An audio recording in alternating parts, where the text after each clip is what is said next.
Before we get going into your Hockey IQ podcast episode, I want to thank our sponsor, Rapid Shot. Rapid Shot is the smart shooting lane.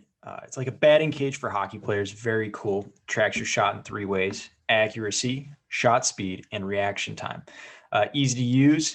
Actually, I used it when I played and was growing up. Very easy. Simply scan your phone in, select your settings, and start shooting. You can see your stats on the app and online. You can check them out at rapidshot.com. Great small business. I actually grew up with one of the owner's sons and have played with all the family members by now, just in local pickups here in Ohio. Very cool local business. Awesome product. I love it. I know quite a few NHLers have them in their homes.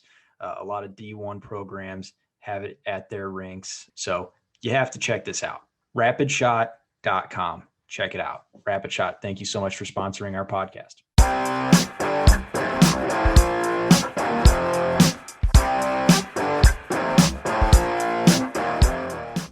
On the Hockey IQ podcast, we welcome back Will Scouch.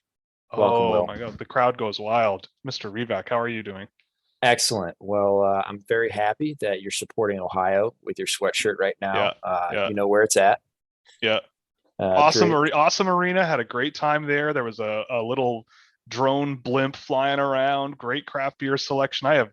Columbus is one of the more underrated hockey towns out there. I think I had a ton of fun there. Can't wait for you to come back. I only have like 7 extra bedrooms, so yeah, okay. Bring your whole posse with you. Sounds good. I'll book my flights next week. Okay, sounds good. Now I'll come up to Toronto and visit you in Austin soon. There you go. Yeah, it'll be fun. There you go. Well, let's start talking some hockey here. Obviously, you're the prospect guy. You just started a newsletter, so everyone should go subscribe to that. Yeah, make sure you already got the Hockey IQ, which you're smart enough. You already did. And now you need to expand and get the Scouching. Yeah, newsletter. Absolutely. You're the coach. I'm the video guy. Yeah, you're the development yin and coach. Yang. Yeah, there you go. Well, I you know what? Before we dive in, let's go back. I thought you had a really nice post that you put out about doing it, but also you mentioned some imposter syndrome. So I'd love for you to dive into that a little bit. I think that's important for people to understand the realism behind all the genius that is Will Scouch and a lot of folks out there. NHLers. Me wincing when you said genius is a good introduction to the concept. I mean, so I don't know if anyone listening is unfamiliar with the concept of imposter syndrome, but it basically is this psychological mechanism that preys on your mind where you never really feel satisfactory enough at a thing that you don't deserve the attention you get for doing that thing. So for me, for example, a big, like when I grew up, I mean, I'm from Toronto. I grew up playing hockey. I didn't play very well.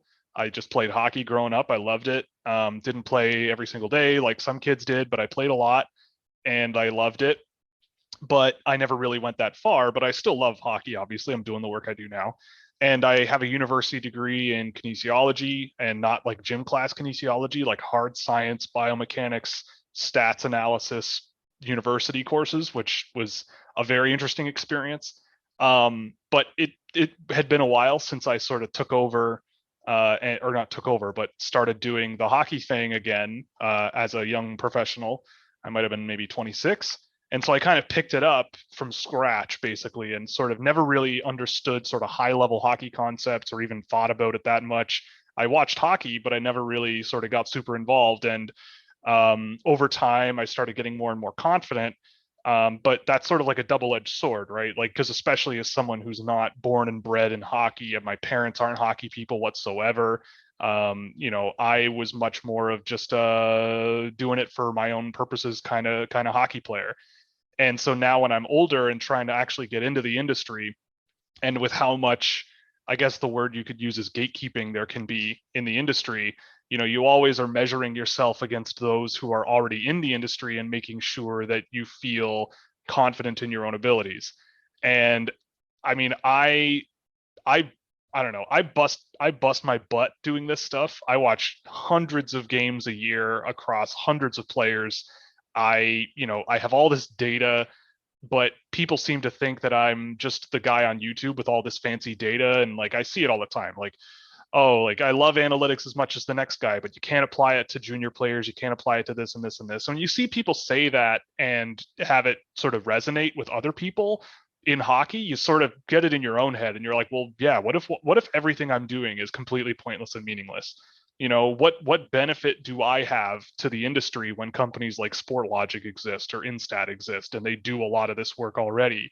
But you know, I don't know. I like doing it. I think over the years it's gotten easier to manage for me. Like this is my fifth draft really covering it in detail, and it'll now be my fourth really, really deep dive data wise into the draft.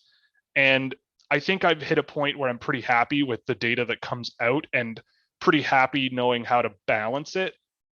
And it's just I think with the imposter syndrome thing, I brought it up in the newsletter because it just sort of naturally came out from looking at the draft class as it is now, what my impressions of the draft class is now, and what outlets out there are saying about the draft class. Because I've been doing this for years and I look at it and I'm going, I don't see it anything like how a lot of people are seeing it this year. And that simultaneously scares me because on one hand, I might be completely out to lunch with everything I've been working my butt off for, or I just need to be sort of confident, ride or die, and just keep riding off into the sunset and keep doing the grinding thing and just put my opinion out there.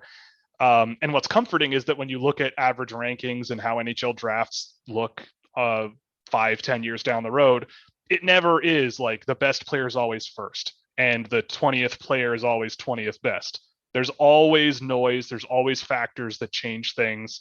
But yeah, I mean, it just sort of flowed naturally from that. And I went, okay, this is a good opportunity for me to be like, I'm sure I'm not the only person who deals with this kind of thing regularly, even if it is less frequent than it used to be. And I've sort of done a better job of siloing myself off to sort of, you know, just focus on my own work. And I talk to people and change my opinions, but, you know, a lot of it still comes back to what I see and what I think. So, yeah, it just came out of that whole exercise of me sort of slowly gathering data on what everyone else is saying about this draft class and looking at the players that I have ranked a lot higher or lower, and I'm going, yeah, either I'm really out to lunch or there's something funny going on here and things might look a lot different at the end of the year. Well, thank you for sharing all of that. Yeah, you're not the only one out there. No, absolutely not. And it's perfectly normal. I think it's a good thing in a way. Like I think there are people in data and analytics in sports, not just hockey, but I mean, there are lots of people, it seems, across all platforms in any sort of culture, like that might think that they're impervious to this sort of self-criticism or recognizing the need for improvement in the work that you're doing. I mean, look at what Elon Musk is doing to Twitter right now. That guy thinks he's the king of the world and it's just imploding right in front of his face and he still doesn't understand why. Like, that guy needs a dose of imposter syndrome working at a giant tech social media empire. But I don't have the luxury of just buying a hockey team and trying to figure it out on the fly when I show up for work. But anyway, in any case, I think it's a good thing in some way. But for me, it's definitely at times been, I wouldn't say debilitating, but a struggle, you know, especially being someone who is not super intertwined in the hockey world. No matter how many times people in hockey come up and say, hey, like, you have some nice, good things to say, or like, I'm interested in the work that you do and blah, blah, blah. And we talk about it. Because that number is far smaller than the number of people in hockey who I have never heard from or interacted with. So it's an interesting thing. I think it's a good thing in small doses. And I think over time, it ideally gets a little bit better the more work you do and the more confident you get. It's the Dunning-Kruger thing. You start out super, super confident, and then you hit that valley where you go, okay, maybe I should learn a few more things before I be so definitive. And then slowly it gets a little better, and then eventually, you know, it kind of just gets a lot easier. Yeah, before you know it, you're pumping the tires on Lucas Gustafsson to get drafted 2 years in a row, and then the next year you're just definitely right. Yeah, here he is at Boston College doing his thing, almost a point a game. It's my boy. Yeah, he's doing his thing, and Hopefully. I think he's still draft eligible. I think this is his last year. Yeah, one more. He'll be like Moser on Wouldn't that be Arizona. fun? Yeah, get that last year. Yeah, Giannis I Moser. think Hey, he played in the NHL already. it's true. I think Gustafson's path will be a little bit longer than that. Yeah, I think so too. But I've watched a couple of games of him this year. He looks pretty good for a freshman, even though he's 20. I don't care. He looks pretty good. I'm having a lot of fun, and I'm gonna take that and hold on to it as long as I can. Excellent. Well, talking about other freshmen in college that we both agree on, let's talk about Adam Fantilli out of the University of Michigan. Oh yeah. Do you have him ranked above the Connor Bedard? I do not, but they're in the same tier for me. They're in a tier by themselves up at the top. I actually did this exercise not too long ago where I did a game of Connor Bedard, and then I went straight into a game of Adam Fantilli, and I just back to back, totally unbiased, threw everything out the door, and just said, okay, I'm just going to watch these guys play and track some data and see how it turns out. And there are definitely some areas of Adam Fantilli's game where, you could be a little nitpicky about, maybe he could be a little bit stronger to get out of these situations, but he's got the size and the frame to sort of figure that stuff out. But I mean, it's pretty rare that you find a guy with that kind of size, that kind of hands and skill quality, that kind of finishing ability. He's also a pretty darn good playmaker too on the rush. Like, that guy knows how to find space, knows how to hit teammates in space. Like, he hit a few really impressive passes from below the goal line, grinding it out below the net, doing the things where I'm watching him and I'm going, he may as well be in the NHL already. Like, he's playing like an NHL player, especially like a big NHL center. And I feel like he's, I wouldn't be surprised if he's in the NHL next year. Like, he's going to score. He's on pace for, I think, a 60 something point NCAA season this year, like 2 points a game. There's no, where else is he going to go from there going back to college?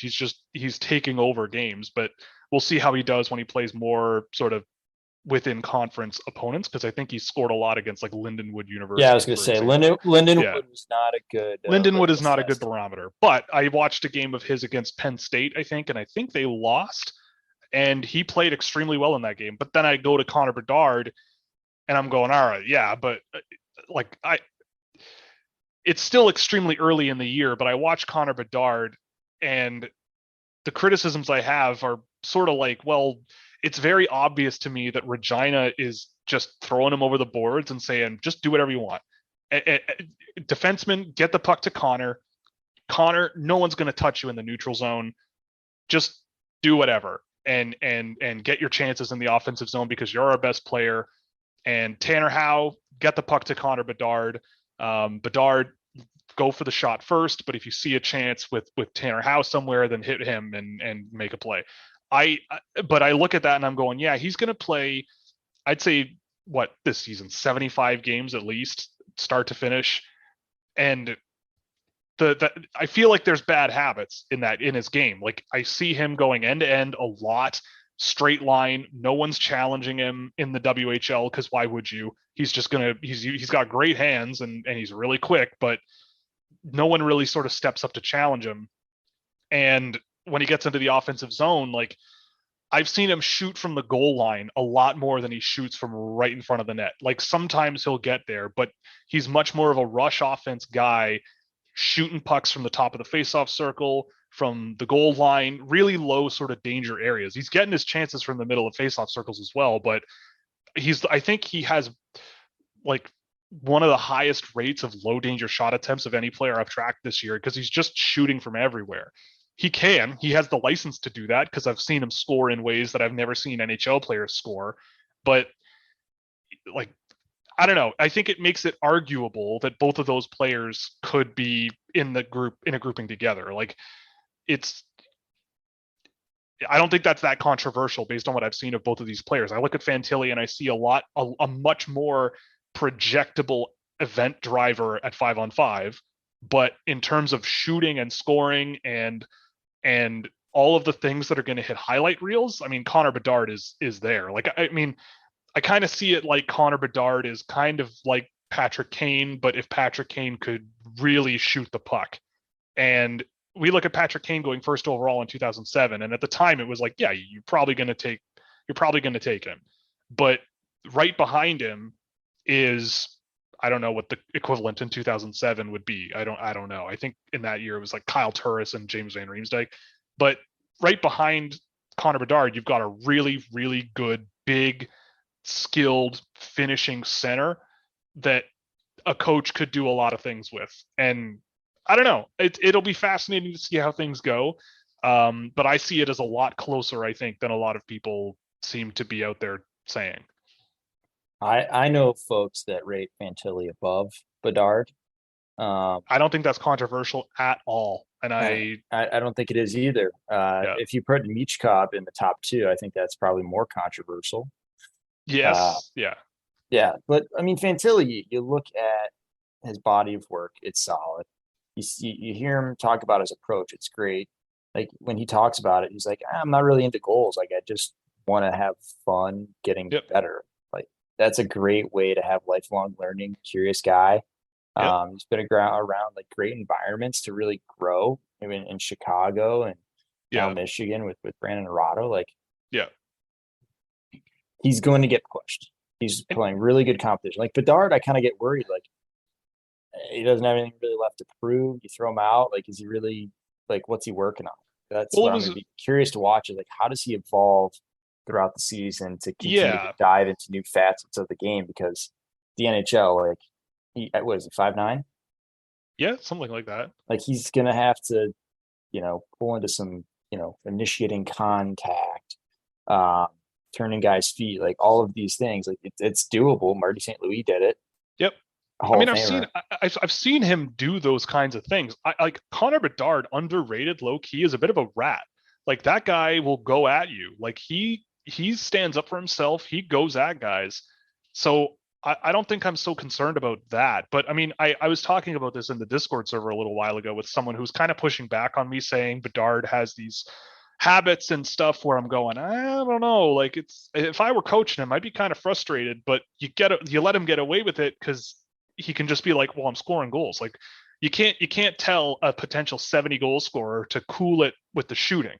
You can't, but you look at it and you go, yeah, but you're shooting from the goal line and like, goalies aren't tight to the post, so it's going in. But goalies are going to be tight to the post all over the place once you're out of the WHL. So in the Discord server, someone was pushing back saying, hey, but like if you look at his World Junior tape, he was a lot different. Like he was a lot more sort of team oriented and seemed to settle in a lot better and still scored a lot.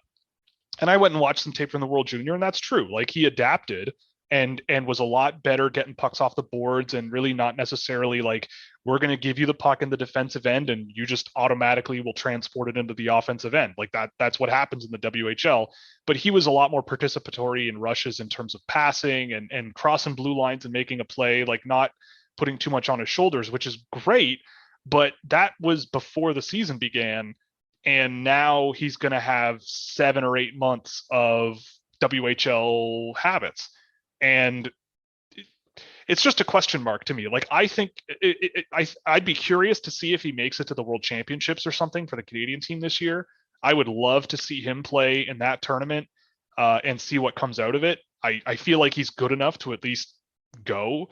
It wouldn't be the first time a draft eligible Canadian went to the World Championships, but because I want to see him get tested and pushed around a little bit and see what he can do. But I don't know. I'm not really concerned about him. It's just a matter of he's going to be a great NHL scoring forward. But I also see Adam Fantilli as a really good NHL scoring center, but also just a dog, like a guy that you can throw over the boards in the playoffs and he's going to grind. Like before the podcast, we were talking about him with the Columbus Blue Jackets. Perfect. Like that is such a great fit. And I feel like that would be a huge add for them, and I feel like there's a lot of teams where you could say that. Would Connor Bedard be a huge add for the Vancouver Canucks? Yes, absolutely.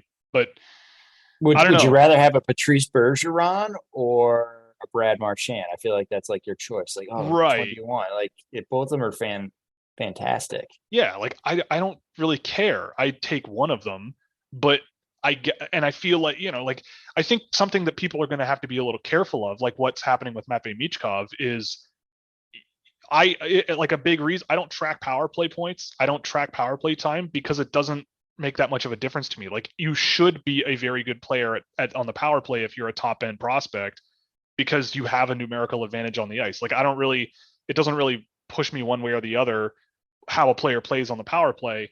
And I feel like with Connor Bedard, like if he's struggling scoring, you just put him on the power play and you get him the puck and he'll shoot the puck and score because he can do that. But most of the game is not played on the power play. And with Matvei Michkov, a bunch of his goals this year are on the power play, and it's just them feeding him pucks at the faceoff dot, and he can shoot, so they go in, especially against like mid-level Russian goaltending.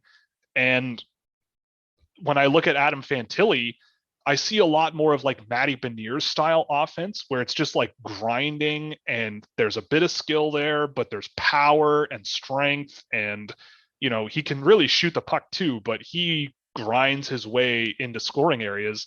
And I mean, is that more valuable especially at 5-on-5? And like, I think there's a case for it to be yes. I guess what we're saying is that they're very, very comparable. And I'm not at all surprised to hear you say that there are some people out there that has it flipped around. I'm not surprised whatsoever. And we'll see how it goes. It'll be interesting. As I'll get out, that's for sure. The value of a good quality center is truly valuable in so many shapes and forms. I mean, it's the center of the chessboard, but the scoring, you can't go wrong. Both are fantastic. Both have phenomenal adaptability and ability to own their own development and figure it out. Like you just can't go wrong. It's not like the Connor McDavid Eichel draft, but it's like if you just took it down just one notch, I feel like it's right there. Yeah, and I mean Connor Bedard also plays center. He's also a center, but when I watch him, I don't see the same 200-foot impact, especially when he doesn't have the puck. Like, and that's what I mean by bad habits. Like when I look at Connor Bedard, I'm going, yeah, you're a center, you're a leader on your team, you're the captain, but you're kind of waiting for things to happen around you. It's like he's always very quick to sort of jump into a rush, and they're very quick to hit him with a breakout pass. Like the data I've tracked on him so far is just outrageous when it comes to getting pucks up the ice. Like I've done 2 games. He's sitting around 50% involvement in offensive transitions. So out of every 10 times Regina's moving the puck up the ice, Connor Bedard's doing it somehow half the time, which is huge. And he's successful over 90% of the time. That is so bonkers good that I've never seen anything like that before. But it's almost like other teams are designing a defense around him like that on purpose, where they're just like, let's just get him into our defensive end and just slowly push him to the wings and get him out of the scoring areas and just slowly nudge him off. Sit back, don't challenge him because he's going to get around you, and just push him slowly into the boards. And I feel like sometimes that works, but since he's Connor Bedard, sometimes it doesn't. It's like when I see him, it's like, well, is he going to end up a winger, right? Because when I look at him in the defensive end, it's like, well, not the most phenomenal defensive center, whereas Fantilli, like, there's a bit more there to like, and I don't know. But we'll see how it goes. It's obviously it's still very early. It's mid-November. But it's been fascinating to watch these guys. And again, going back to the imposter syndrome, I'm sitting there going, these 2 guys to me, we could talk about them for another hour if you wanted to, and still probably not come to an agreement on who we'd rather have. But that's the beauty of this year's draft, is that there's a lot of really good talent that's floating around, especially in the top 5, top 10. And play your cards right. You could maybe land a couple of them. With how many injuries CBJ has, hoping to have one. Yep. Wouldn't that be nice? Yeah. Well, hey, you're the 2023 draft guy. I'm the 2025 draft guy. I'm just skipping over 2024 altogether. I'll touch on 2023, but yeah, 2024, who cares? Yeah, it is kind of insane to me seeing 2025s playing at the under 17s. I mean, James Hagen's obviously setting a record, not bad. Double underager, yeah. 3 points per game, I mean, I had a bit of experience going through the OHL draft class that year for next year's draft, and the WHL, I watched a lot of that draft class with like Roger McQueen in there. It's been fun watching that tournament in I forget where the tournament even is this year at the under 17s, but it's been fun. I haven't seen a ton of it, but it's been fun, and I think the future of hockey is in pretty good hands over the next couple of seasons. Yeah. Misa, Banach, Hagens. Yeah, it's pretty awesome, the talent that we're going to get to see on prominent television soon. It's quite impressive how good some of these kids are. Like, it's scary sometimes. yeah, like I don't know if it's the YouTube age or what, but some of these kids, wow, unbelievable what they can do. Yeah, I mean it's pretty incredible. I we need more NHL teams, is what I'm saying here. Like, put them in more cities. Like, we need more talent, dude. Like, this is unbelievable. Yeah, it's pretty amazing, and I think it's always fun. I mean, I dipping my toe into scouting these 15, 16-year-olds, it's kind of terrifying because so much can change at this age, and guys can go up and guys can come down. And that's normal, right? Like, time passes and things change.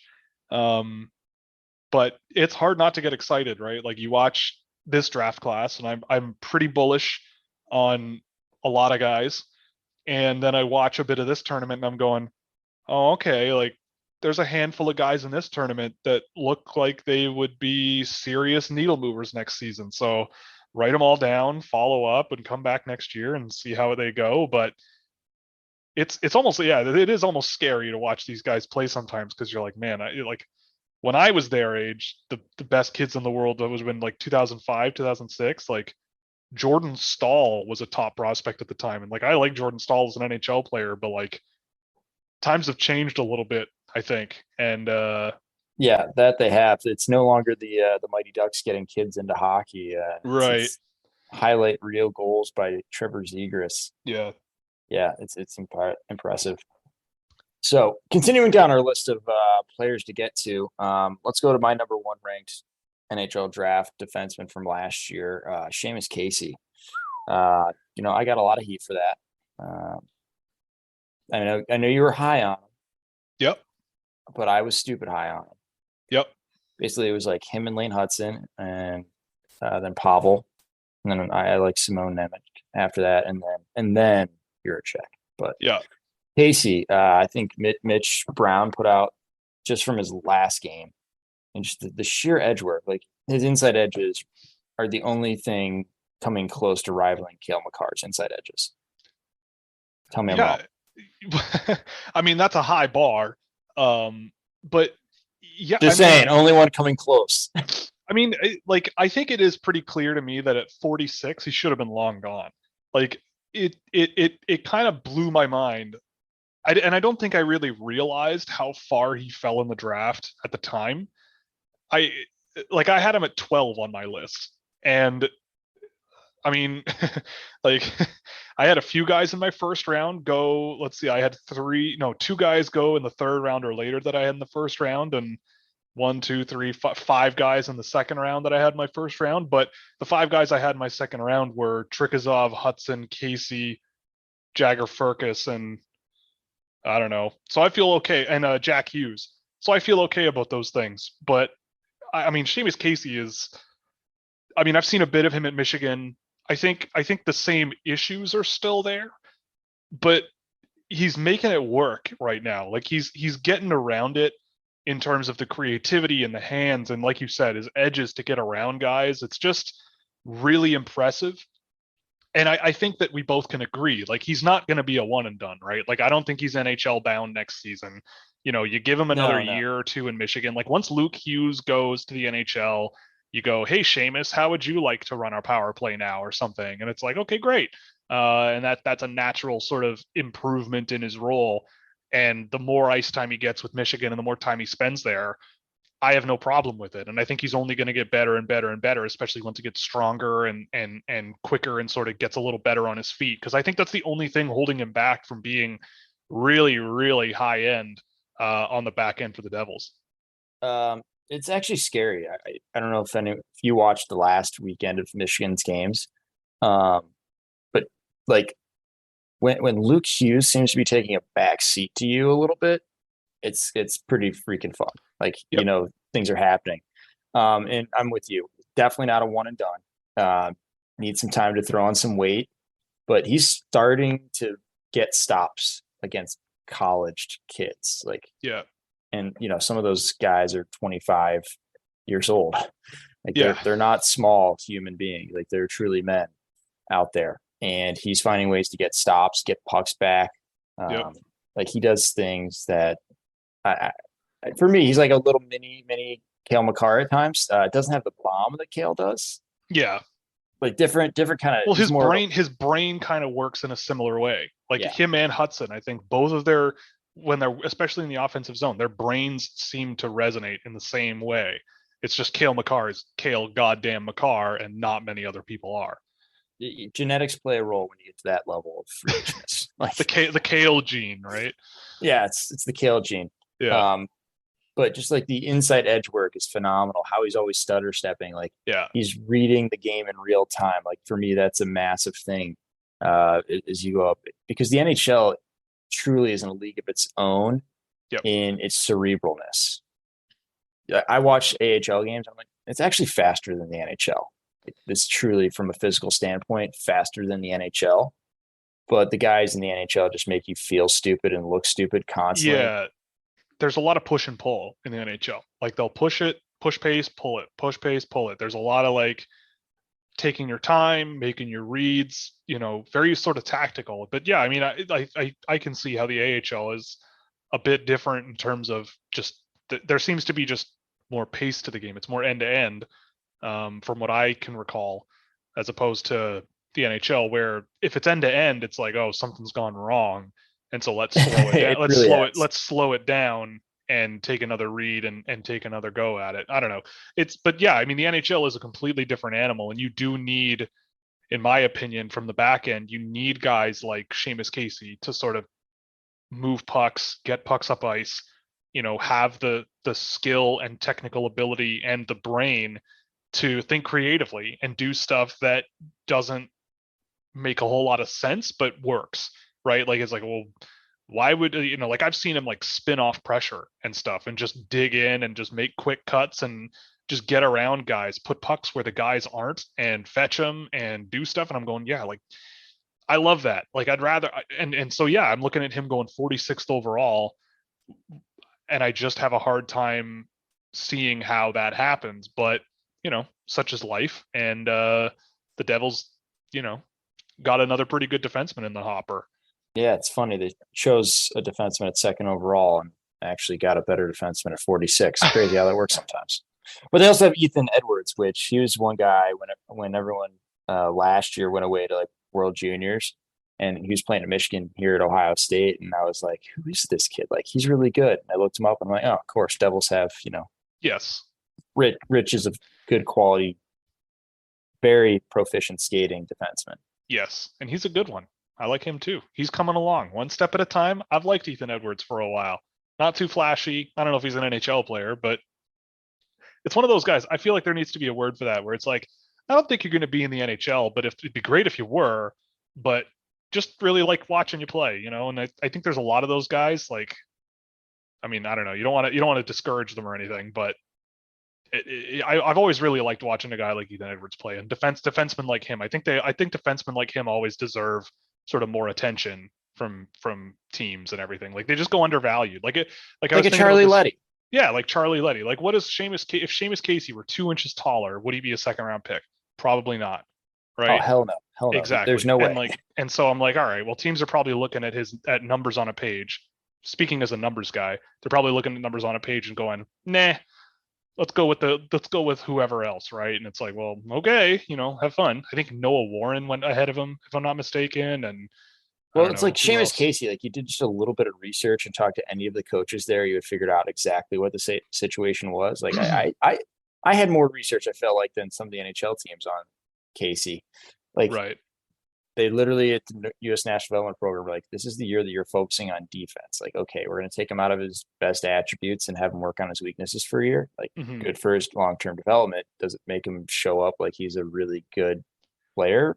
Like, probably not, because he's not leaning into his best attributes 100% of the time. Yeah. It's to Michigan, and literally, like, that's what he has. Like, hey, go make stuff happen. Do not throw a point shot. Yeah. Boom. Like it plays right into him. And then of course he read the Hockey IQ newsletter and has improved his point play. Like this guy's a genius. Yeah. He's awesome. And I don't know. I'm biased. I love cerebral players that like you can see them working through problems, and it's just only a matter of time until the physical tools catch up. And that's how I always felt with Casey. Like if Brian Rafalski can be a Hall of Famer and win so many cups, I'm like, there's 0% chance that Seamus Casey is not in the top 4 defense. And then, my bias is put him on a first pair defense. Sure. But hey, to each their own. Yeah. But just like the way that you're able to manipulate defenders, and him and Cale Makar, like they have a process that goes to it, and there's no reason people can't steal the process.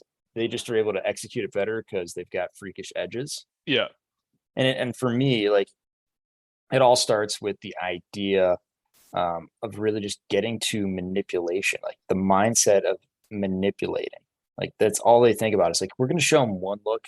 We're going to drag them so they have to adjust on the fly.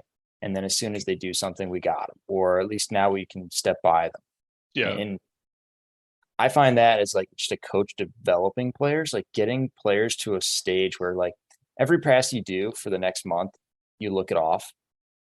The growth in the players, not just from like looking off the passes, but just the general mindset of like messing with other players is massive. And I think you had some experiences doing this kind of work as well.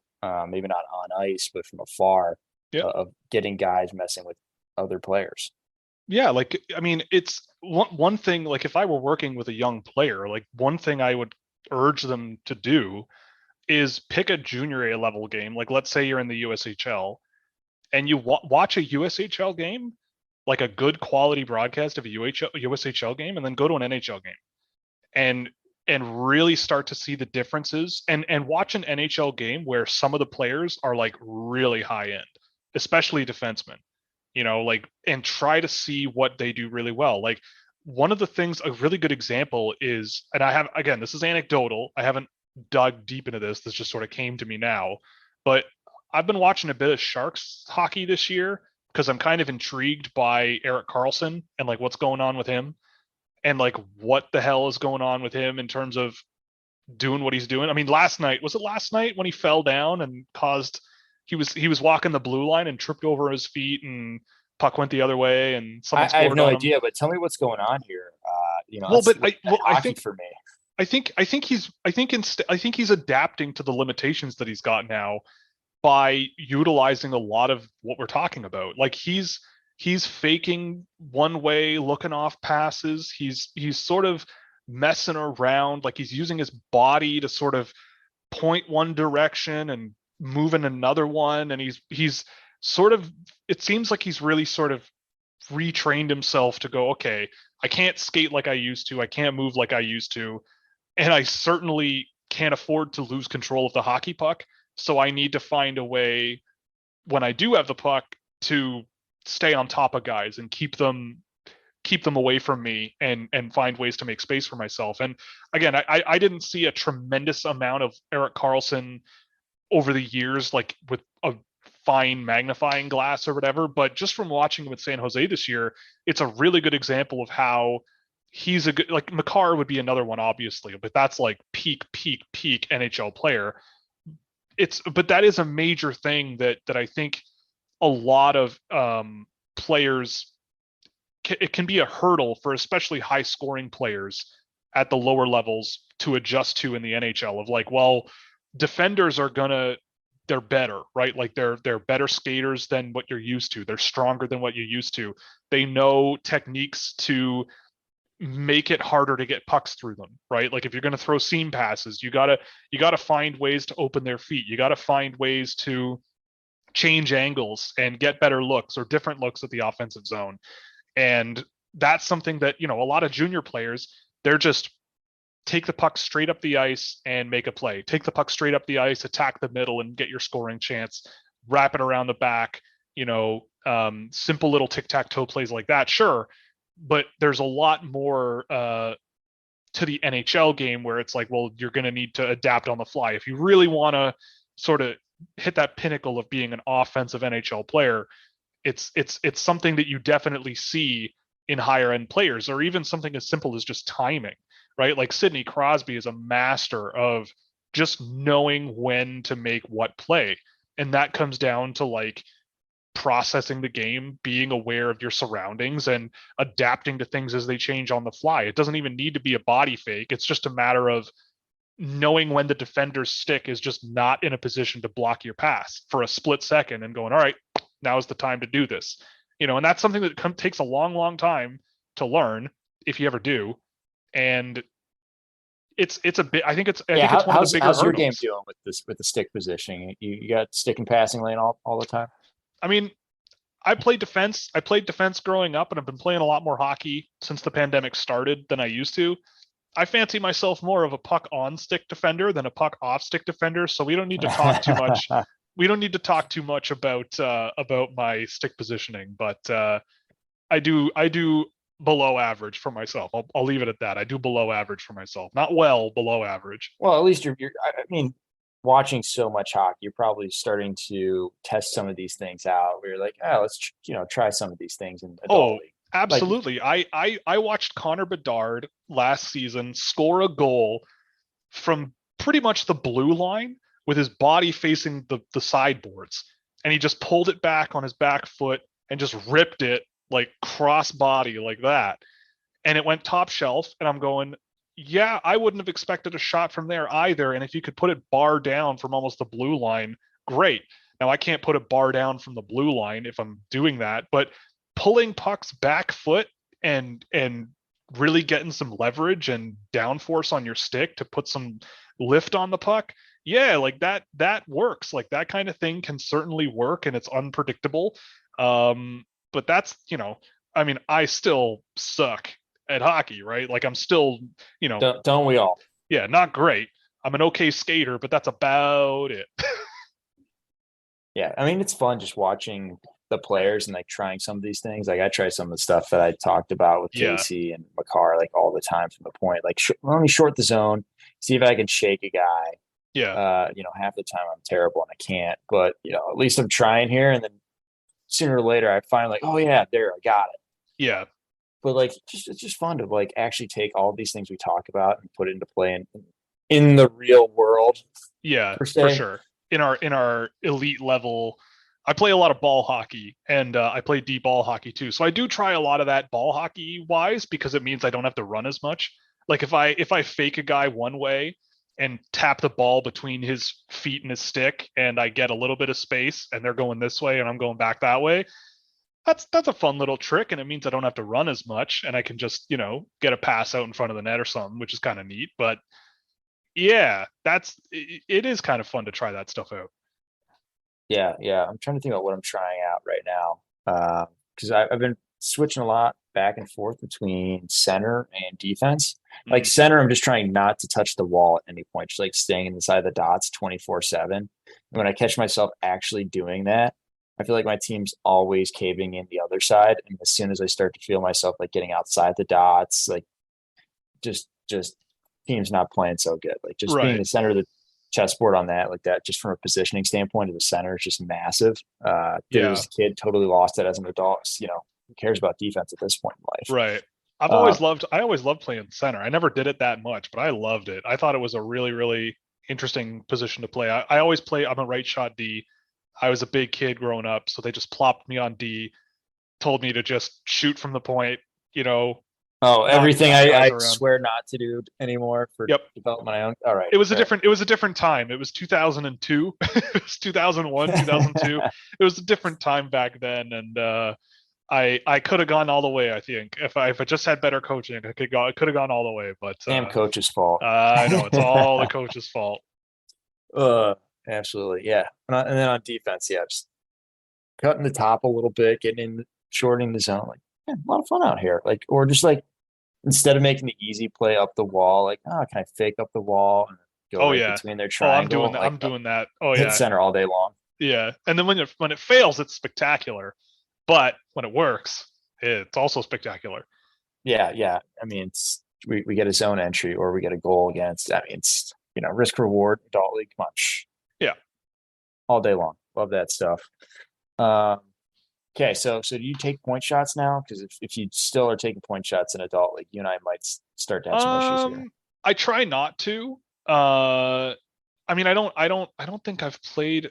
I play a lot of shinny, full equipment shinny, and then I don't care. So I just grab the puck and go.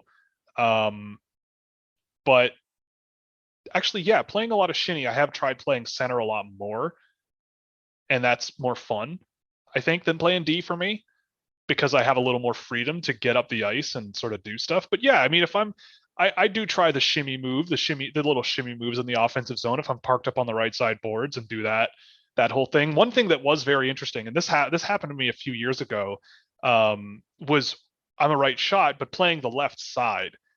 And I think it was around the time when Mike Babcock was making a big stink about how Toronto had a mismatched number of left and right hand shot defensemen, and he was blah blah blah blah blah.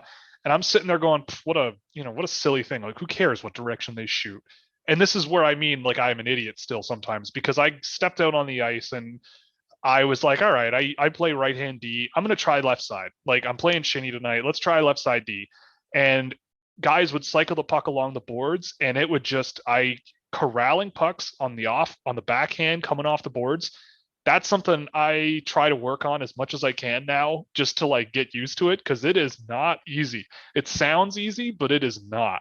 And so I'm looking at that and I'm going, all right, now I see why a lot of coaches will take the really, really mobile and skilled defenders and play them on the offside. Like, now I totally understand how that's possible, because coming off the boards with the puck on the wrong side and making plays with, like, when you're shooting right and you're moving up the right side of the ice, you got the boards for support. Like, you can chip it up the boards a lot easier. You don't have to sort of go across a defender's body. And on the other side, you don't really get that luxury. You might have a better shooting lane, maybe, but who cares? It's a point shot. So I don't know. It was a really weird lesson for me. I came off the ice and I went, okay, yeah, now I kind of get where Mike Babcock's coming from. Like, it might be a little bit overblown, and you can definitely get away with switching guys around, but they got to be the right guys. Like, you don't want to. Yeah, you need your Rasmus Dahlins of the world. Yeah, you need Rasmus Dahlin on the wrong side, not Luke Shen, or not Tyler Meyer. Tyler Myers. Yeah, all due respect to Tyler Myers, but you don't want him on the offside. I'm not sure I want him on the right side either. You said that, not me. I mean, I'm sure Vancouver Canucks fans these days would agree with you. Yeah, well, hey, Rasmus Ristolainen too. We'll see where that goes. And side note, before we move on, that guy, I think in this generation has had the most tragic NHL career. Because I don't know if you remember watching him when he was young, like before he was drafted. Oh, he was so fun. He was gross. And the Sabres just took him and was like, you're big. You can play defense. Don't touch the puck. And it was like, okay. And he just became a hit factory. And that was it. And it's like, oh, well, but they completely changed his identity. Yeah, I will stand Rasmus Ristolainen and say that he has been wronged in his career until he retires. And I will stand by that opinion. No one can convince me otherwise. That guy, when he was a kid, he rocked. Like, it'd be like taking Miro Heiskanen and be like, do not cross the red line. Do not step up from the blue line. You are going to hit everything that moves now. And you're like, okay, but that's going to ruin his game. Like, that's going to completely transform who he is as a player. And now we have Rasmus Ristolainen as he is now. Yeah, it's sad. Yeah, go look up the game-winning goal he scored for World Junior Gold. Like, it was quite amazing. Walking down the right side, pulling it to his backhand, and then shoving it 5-hole as he like drives the net. Like, it was silky smooth hands too. Like,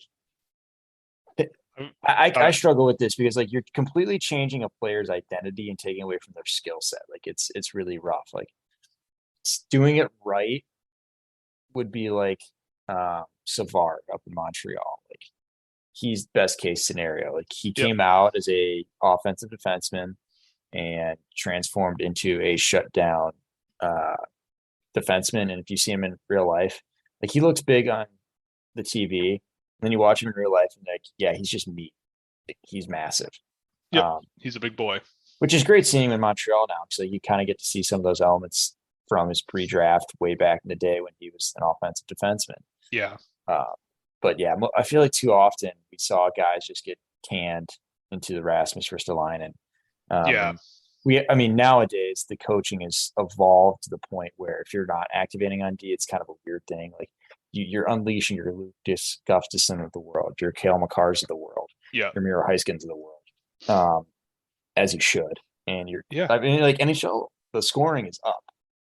Yeah. For like 4 straight years, and not just a little bit, like a lot of it. Well, I did some data work on this years ago because I did notice the same thing. Like offense in the NHL was climbing, and the forwards weren't really scoring more on a per minute basis. It was defensemen. Like the offense coming from defensemen is significantly higher than it was back in the day. Which, yeah, like we're looking, I think Cale Makar is the first defenseman ever, if I'm not mistaken, if he gets there, he'd be the first defenseman ever to have 200 points in his first 200 games. That's crazy to me. Like that's bonkers. And like that's doable now. And would Cale Makar have been Cale Makar? Would Cale Makar have been Cale Makar, if he had been drafted 15 years ago? Where would Cale Makar have even been drafted 15 years ago, right? Like who knows? But I as far as I can tell, in terms of just raw scoring rates, defensemen are the ones that are driving the bus over the last 5-10 years that are really driving the increases in scoring. And yeah, it's like the NHL realized that 40% of the guys on the ice should also be able to score too, as opposed to the 3 guys playing forward. And it's like, yeah, why not? Like what's wrong with that? Like why only have like a guy on your defense group that can score, and then it's like, okay, that's our offense for the defenseman. He can run the power play, everyone else scores 20 points and cross checks guys. It's just times are different now, and for the better by far. Yeah. And we'll definitely put that out on the Hockey IQ newsletter at some point. Need that. I'm just sick of defensemen staying back. Or like, well, when we run the world, they won't. Love it. Well, it brings me back to my favorite defenseman from the 2020 draft class. Maybe not the best. I'm not that stupid. Sometimes I am. Not on this one. I'm Neil Andre. Like you and Sam gave me so much stuff on the McKean's video team of like, no, son, just sit back. I'm like, he's got some nice components. And then he ends up, gets a year in the second division, does well. Year in the SHL, he's doing well. Crushing out of the ballpark like a future NHL All-Star? No, but he's solid. I mean, he's doing all right. An end of first round, maybe mid, if you really want to put him highly.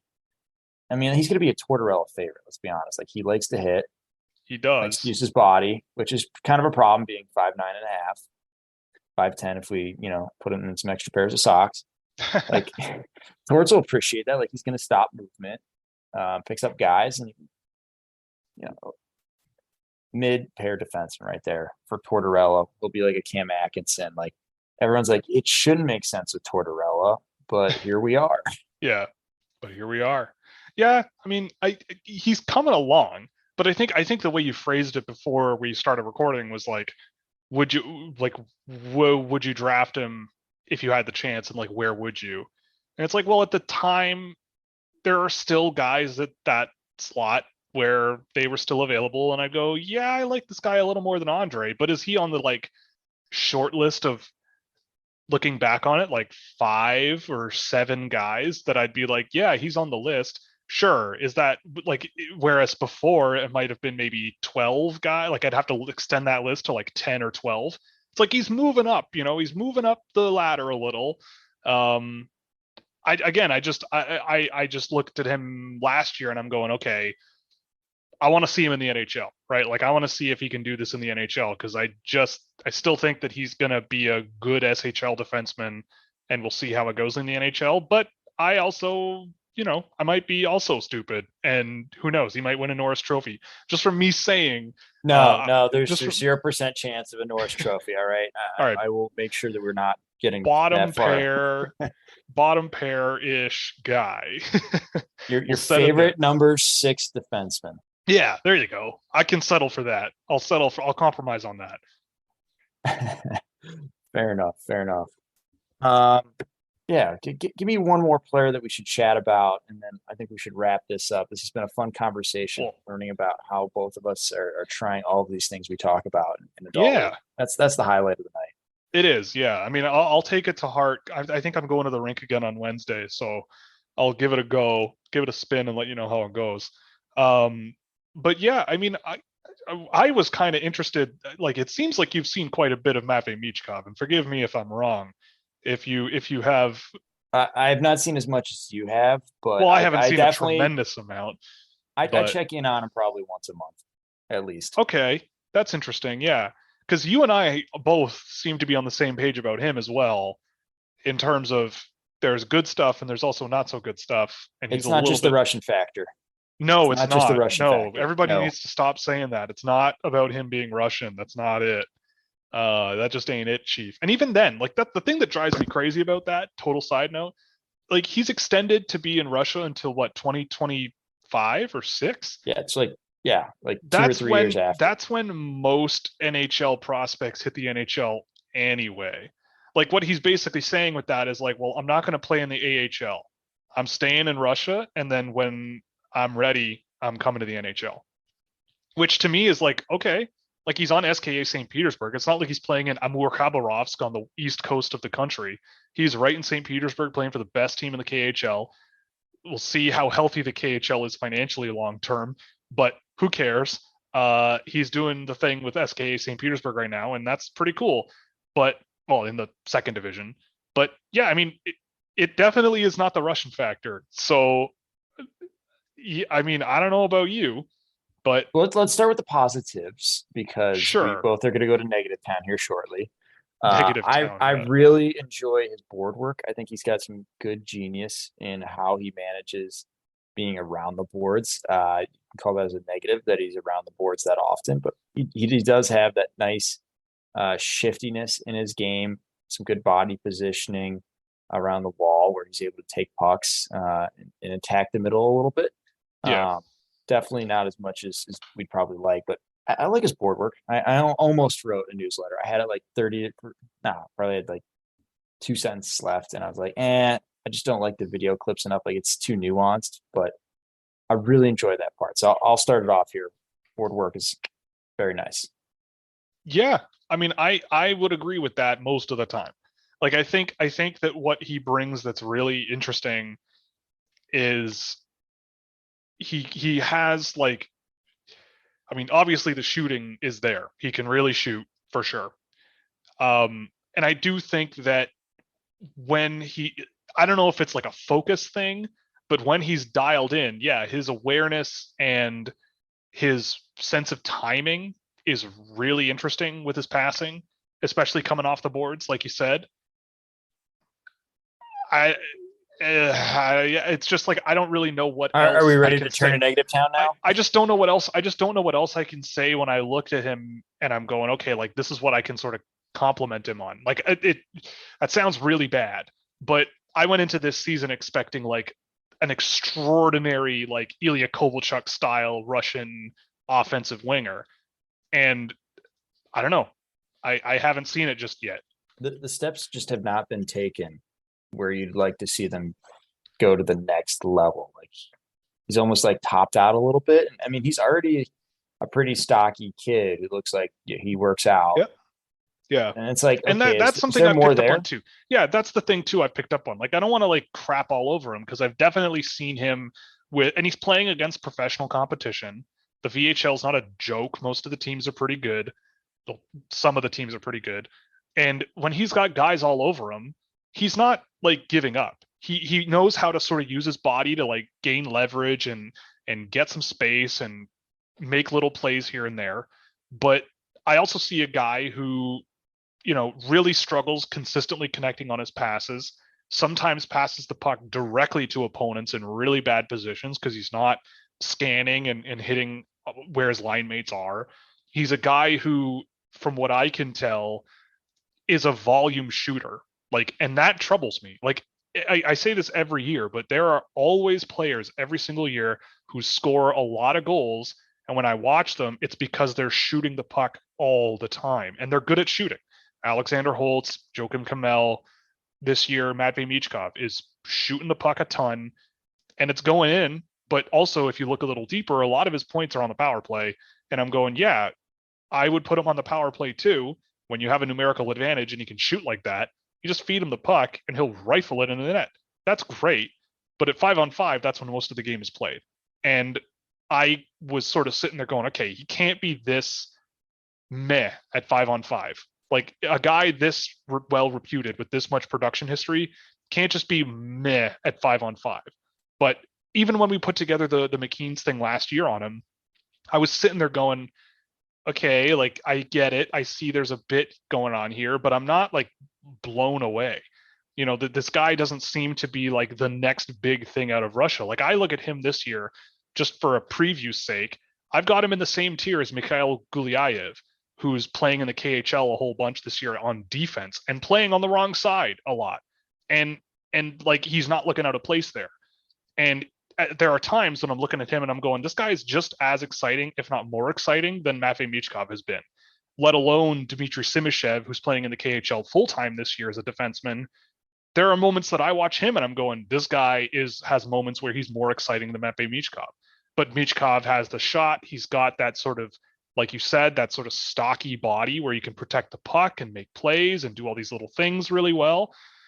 But I don't know, like he's in my top 10 right now for sure. Like I have a hard time passing on him in the top 10 because the offense is really interesting and it's only November. So I'm not going to toss him to the curb just because I've seen a couple of meh games to start the season, especially when he was hurt for a bit. But yeah, I mean, I don't know. It's been a fascinating one to watch so far this year. Yeah, it's a fascinating evolution in how do players evolve over time. Like if you don't track a player, especially in their draft year, because there's so much that changes. Or even like Sillinger, for example, is a great one for his pre-draft year and his draft year. Yep. There's like two separate players that you're watching and seeing how the kid evolves. And you're like, okay, he's definitely going to be an NHLer. He's going to figure it out. Like he clearly has many layers to his game. Yeah. How high it was, that was really the question, is like, okay, he's going to be NHL, but how good? So he's just going to be a third liner, which is kind of where he's trending towards right now. Like I'd put him in Cleveland because you're just going to get caved at this point in the NHL with CBJ, and you don't need that. Put up Trey Fix-Wolansky. That would be more fun. Oh yeah, CBJ Tyler Angle and Trey Fix-Wolansky. Let's go. Yeah, exactly. And Michkov's kind of like the same way of like he's going to be in the NHL from just a pure talent standpoint. Yeah. But how good is he really become? Is he going to be more of like a Nail Yakupov, Jesse Puljujarvi level? Yeah. Or not, because he does have like this, like you can see the IQ, you can see the ability. You and I wrote a piece on him back when he did World Juniors as a double underager last year. And like you could see it, like it's there, but it's just the same thing. It's like there's these little things where you're like, yeah. I've seen players burn out and not make it even to the NHL for these kinds of reasons. For sure. And I don't know, it's going to be interesting to see what happens because, again, it's still very early. And I know I'm not the only person who's like this with him. I know I'm not. There's other folks who watch a lot of Russian hockey and they watch him and then the other couple of Russian guys that I think are first-round talents. And, you know, like it's going to be pretty interesting looking back in 5 or 10 years as a case study of how far a shot can really take you, like a quality release on your shot as a young player, how far that can take you. Because he does have that, but it is interesting just from my not anecdotal, but my experience tracking data in games, like watching in 2019, Vasily Podkolzin was another one. He really struggled getting right in tight to the net from what I could remember, was a bit stuck to the perimeter or between the face-off circles for a powerful physical guy like that. And he's kind of struggled to bring his scoring to the NHL. Alexander Holtz, terrible shot metrics, shot from all over the offensive zone, really good shot, but shot from all over the place. And he has struggled to sort of find a role. Joakim Kamel is not having as good a start to his year this year as he did last year, and that's because he was shooting from everywhere and the pucks were going in. It's very interesting to think about where this kind of trend takes a player. Like with Michkov, I look at him and I still haven't seen, something in his game where I'm going, okay, I wasn't super high on Joakim Kamel. Maybe I should have been lower on Alexander Holtz. Is there anything Matvei Michkov does better than those two guys? And right now, I don't really see an answer for that I like. And so to me, it's like in my mind, he could be lower on my list by the end of the year than he already is, but it's still very early. And I know I've seen him do some interesting stuff here and there. It's just going to be, he's a weird one this year. And I don't know how to properly evaluate him at this point. Yeah. And the skating isn't like it's super clean where you're like, oh, he'll just make it even at worst. Like it's a guy who's just going to be a little bit of a rat and get after it. Which I also do not mind whatsoever. Which I don't mind. Like the skating, I don't know, the skating kind of holds him back for a lot of things, which he's got the brain to get around it. But I look at his physique and his makeup, like he's a pretty stocky kid. Like it seems like he's put some weight. Like how much more can he possibly put on? Right. So like from a physical standpoint going beyond. So I'm just thinking like 5 years out, I'm like, I believe more in Bedard and Fantilli and maybe even Carlson, where there's guys that are going to do much better than he is. But he does have the elements like Bedard where like, yeah, you really can't teach it. Like he has those special elements, which is why he's made it this far. He's played for the national team of Russia, etc. Yeah. Like, special player. It's like, at this point, we're not looking to see if he's special or not. It's like, how special? Like, are you going to be one of the difference makers where everyone talks about your name around the world? Yeah, of course. That's the multi-million-dollar question. Well, hey, Seamus Casey, baby, world domination. Let's go. But I'll keep pounding that drum until it happens. But I don't need to. He'll make it happen. Yeah, for sure. I have faith. Awesome. Well, Will, this was fun as usual. Oh yeah. We probably went way too long, and no one's listening to us right now. And if they are, wow, kudos. You just learned a lot, and probably had a really fun time. Because I wish my professor spoke to me like that.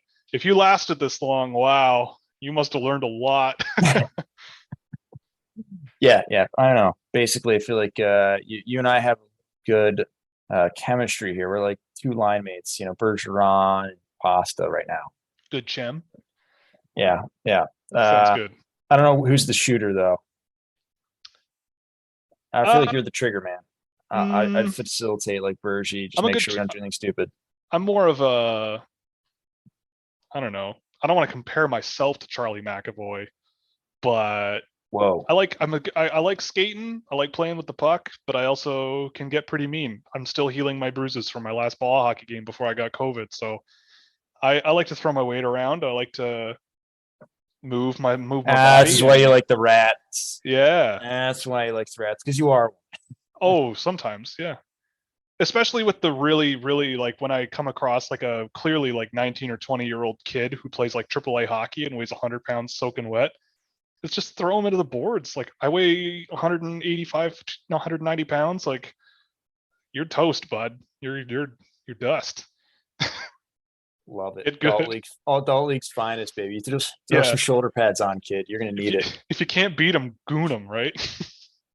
Hey, there's competitive advantage to everyone. Exactly.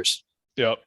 Yeah, I'm the opposite spectrum. I'm the playmaking small guy at 5'10", 160. Right.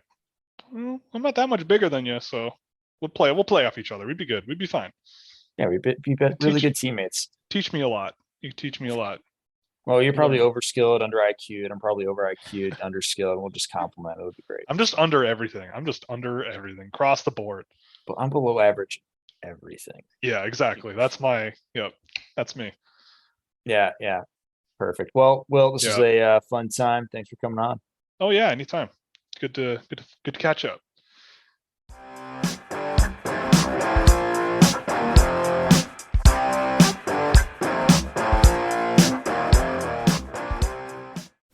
That concludes this week's episode. Thanks for joining us here at Hockey IQ.